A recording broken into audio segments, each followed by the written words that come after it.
हेर तिमी जस्ता केटी त मसित नि लाइन लगाएर आउँछन् कि हाम्रो पनि सम्पत्ति छ तिमीसँग मलाई 1 वर्ष छैन 2 वर्ष छैन 3 वर्ष छैन जाऊ तिमी चोलेर ओहो यो पुलिस हो यो तपाईहरुको घर हैन यहाँ आएर हल्ला गर्ने हैन के पर्यो समस्या ल भन्नुस् अब कुरो के भने नि साहब म इनको श्रीमान मेरी इनी श्रीमती यहाँ हेर्नुस् है मेरो लडाई हेर्नुस् इनको लडाई हेर्नुस् हो यही कारणले गर्दाखेरि हामी दुई जना बिचमा जहिले पनि झगडा पर्या हजुर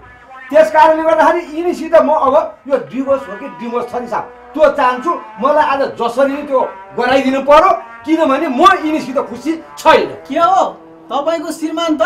तपाईदेखि खुसी हुनुहुन्न रे नि यो कुरो साँचो हो खोइ हजुर साँचो हो कि ताचा हो मलाई थाहा भएन टोलका सारा केटाहरू मदेखि खुसी छन् यो बुढोलाई चाहिँ के भएको हो कुन्नी